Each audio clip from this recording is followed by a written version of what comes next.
Let me just finish this rant about minority voters, this specifically largely black voters, although in some cases it's also Hispanic voters. The Hancock County Board of Elections, this is in Georgia, Hancock County, Georgia, was controlled by 3 white members. This is, I believe, a majority black county. Was controlled by 3 white members, the chairwoman appointed by a local judge and 2 members appointed by the Hancock County Republican Committee. This is the article by Michael Wines, the New York Times. One of whom, curiously, is a Democrat. According to documents filed in a federal lawsuit in nearby Macon, the board began taking steps last August that seemed destined to tilt the playing field to the white slate's advantage. That is, the slate of candidates who were white as opposed to the candidates who were black. The board first proposed to close all but 1 of the county's 10 polling places. Board members eventually chose to eliminate just 1 predominantly black district because the NAACP fought back on that. By October, a month before the city election, we're talking about, Macon, the city in this county. By October, a majority black city, as I recall, I've been there. By October, a month before the city election, the board and a private citizen who appears to have worked with the board's white members had challenged the legality of 100. Oh, this is in Sparta, Georgia. Excuse me. Had, again, a majority black city, just a very small town, had challenged the legality of 187 registered voters in Sparta. The board removed 53 of them, virtually all African Americans, roughly 1 in every 20 voters in that town. As a courtesy, court papers state, county sheriff's deputies served summonses on the targeted voters, commanding them to defend themselves at election board meetings. Now, you're black in a small town in rural Georgia, and the sheriff comes and says, if you want to vote, you've got to come into the courthouse and present yourself. What do you do? Well, here's what people did. This is a quote from Tiffany Medlock, the election supervisor for the Hancock County Elections Board, what she said to a Macon television reporter. A lot of voters are actually calling to say they no longer wish to be on the voters list. So now we have people coming off the list who no longer want to vote. It'll probably affect the city of Sparta's election in a major way. So they're going into the black communities, scaring the hell out of people for wanting to vote. In Georgia, North Carolina, voting laws. I mean, it's the perfidy, the fundamental evil of the Republican Party. This is all Republicans doing this. And the reason why is because the Republican Party, ever since Nixon, has become the party of white grievance. And in parts of the South where whites are outnumbered by blacks, whites have, by and large, managed to hang on to political power. How have they done that?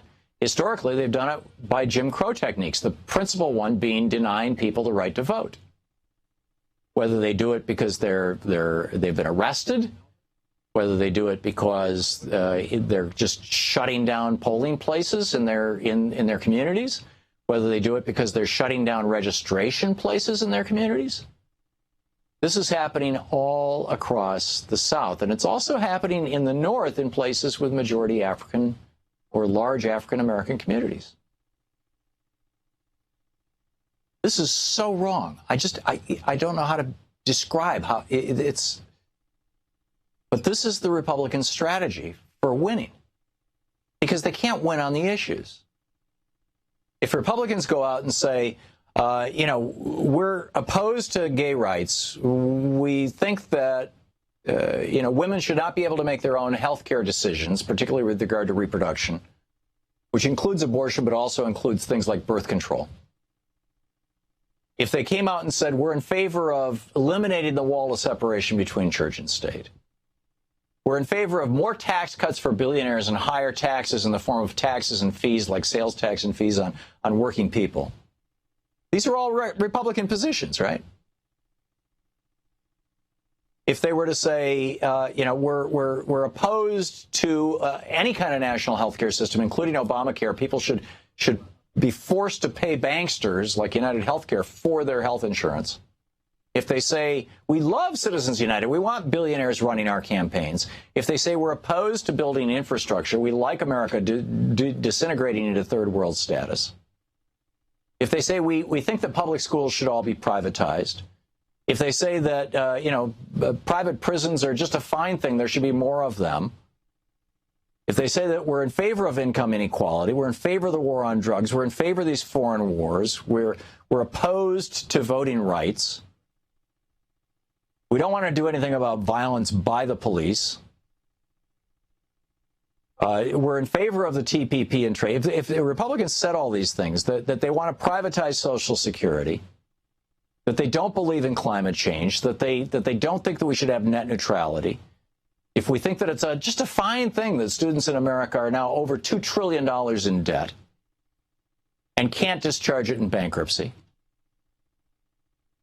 if they said we like the fact that college tuition is getting more expensive and for-profit colleges like Trump University are just ripping people off, if they said we're in favor of fracking, we're opposed to a new energy economy, we're not in favor of supporting veterans, we're with the big banks, we're with the monopolies, we're opposed to raising the minimum wage, and we're opposed to unions. If the Republicans came out and said that, because that's basically their platform, they would not get elected. So instead, what do they say? Or do? What they do is they try to identify groups that tend to vote Democratic, who care about these issues. That would be senior citizens, white senior citizens included, young people, white young people included, and all African Americans and Hispanics. And make it harder and harder and harder to those people to vote. And that is their strategy going into this election. And the real tragedy of it is that in many places it's working just fine, thank you very much, like in Sparta, Georgia. We'll be back with your calls after this. To watch more clips from our programs, hit the Watch More Videos button over here. And please be sure to hit the handy-dandy subscribe button so you'll always be up to date. Tag, you're it.